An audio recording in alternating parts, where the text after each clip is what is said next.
नमस्कार मित्रों, आज मैं आप सभी के सामने मेरा खुद का मंतव्य और मेरे हिसाब से चाणक्य क्या थे उसके बारे में और उनका वर्तमान परिस्थिति के आधार पर उनका क्या मूल्यांकन होना चाहिए उसके बारे में मैं आप सभी से बात करने आया हूँ।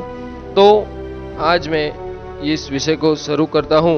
उससे पहले आप सभी को बताता हूँ कि ये चाणक्य मेरे हिसाब से हमारे देश में किस तरह से सबके मानस पट पर होने चाहिए थे और अभी किस तरह से चाणक्य का जीवन हमारे मानस पट पर है, तो उसके बारे में हम थोड़ा सा ज्ञान लेंगे और उसके बाद नए वीडियो में हम चाणक्य नीति के अलग अलग चाणक्य के दिए गए मार्ग के बारे में हम देखेंगे। तो हम शुरू करते हैं। चाणक्य एक मूल्यांकन। एक ब्राह्मण होने के कारण धर्म पालन चाणक्य के जीवन का लक्ष्य था। वर्ण व्यवस्था के अनुरूप वह विद्या पढ़ने पढ़ाने का कार्य करते रहे। चाणक्य यज्ञ करने कराने, दान लेने देने का भी कार्य करते रहे। आचार्य के रूप में वे शस्त्र और शास्त्र दोनों के आचार्य थे। चाणक्य चिकित्सक और रासायनिक अस्त्र शस्त्रों के निर्माण और प्रयोग की महत्ता को भी समझते थे। वह चतुर राजनीतिज्ञ तथा कूटनीतिज्ञ थे। अर्थशास्त्र के प्रकांड पंडित थे। आचार्य चाणक्य के पुत्र विष्णुगुप्त यानी चाणक्य ने चंद्रगुप्त को तथा अन्य भारतीय राजनयिकों को राजनीति की शिक्षा देने के लिए निम्न प्रमुख रचनाएं लिखी। उसमें आते हैं पहले नंबर पर लघु चाणक्य, वृद्ध चाणक्य, चाणक्य नीति, राजनीति शास्त्र, कौटिल्य अर्थशास्त्र, चाणक्य सूत्र और उसके साथ साथ व्याख्यायमान सूत्रों का लेखन भी चाणक्य ने किया था। चाणक्य के अनुसार आदर्श राज्य सत्ता वही है जिसकी योजनाएं और नीतियां प्रजा को उसके भूमि स्वामित्व, धन अर्जन के मूलाधिकार से वंचित कर देने वाली न हो। उससे लंबी चौड़ी योजनाओं के नाम कर वसूली कर उसे भूखा और नंगा रखने पर मजबूर न करे, जैसा वर्तमान भारत में पिछले 65 वर्षों से हो रहा है।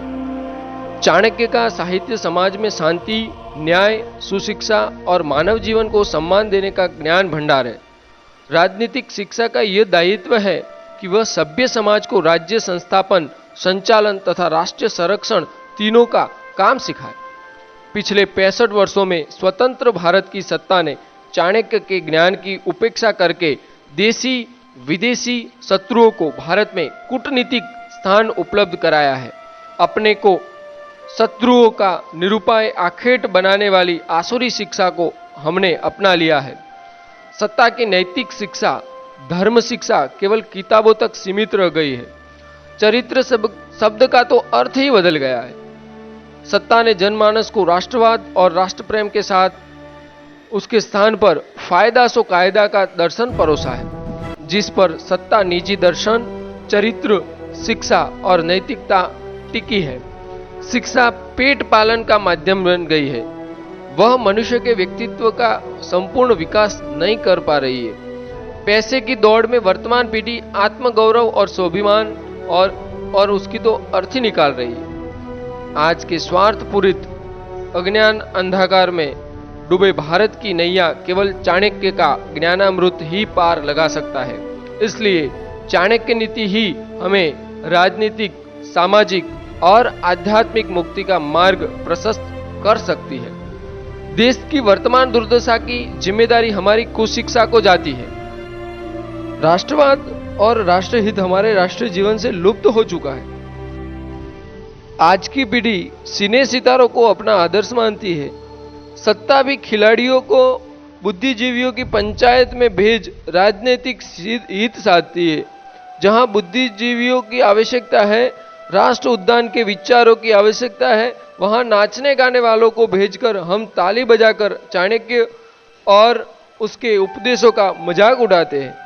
अहंकारी विद्या का ही बोलबाला है। निष्काम सेवा भाव समाप्त हो गया है। व्यवस्था सत्ता लोभी मद में डूबी हुई है। चाणक्य की राजनीतिक चिंतन धारा को अपनाकर ही भारत वर्तमान दुर्दशा से उबर सकता है, उसका उद्धार हो सकता है। सदाचारी व्यवहार, कुशल धर्मनिष्ठ और कर्मशील मानव की कल्पना हम चाणक्य की नीतियों और सूत्रों को अपनाकर ही कर सकते हैं, इसलिए चाणक्य आज भी प्रासंगिक है। तो हम संपूर्ण चाणक्य नीति में भारतीय इतिहास और संस्कृति की ऐसी अनमोल धरोहर देखते हैं जिस पर हमें गर्व है कि हमारी संस्कृति विश्व की अन्य संस्कृतियों की तुलना में कहीं ऊपर है। भारतीय दार्शनिक, चिंतक, विचारक, लेखक दूसरी किसी की भी संस्कृति सभ्यता के विचारकों से कम नहीं है। लगभग 2300 वर्ष पूर्व नालंदा विश्वविद्यालय के आचार्य चाणक्य ने उस देश काल की व्यवस्था का वर्णन चाणक्य नीति में किया है। आचार्य चाणक्य के ग्रंथ चाणक्य नीति में 17 अध्याय है। आभास होता है कि वे 17 अध्याय वेदांत द्वारा निर्देशित मानव के सूक्ष्म शरीर के 17 अवयव है, जिनमें 5 प्राण, 5 इंद्रिया, ज्ञानेन्द्रियां, 5 कर्मेंद्रिया, 1 मन, 1 बुद्धि है। इस प्रकार इस ग्रंथ के 17 अध्याय के ज्ञान से मनुष्य के सूक्ष्म शरीर के 17 अवयवों का कल्याण होता है। तो इस वीडियो में हमने चाणक्य का मूल्यांकन हमारे शब्दों में किया और आगे हम अब जो वीडियो बनाने वाले हैं उसमें चाणक्य नीति के अध्याय और उनमें दिए गए एक एक श्लोक के बारे में जानेंगे। तो इस वीडियो को अंत तक देखने के लिए धन्यवाद।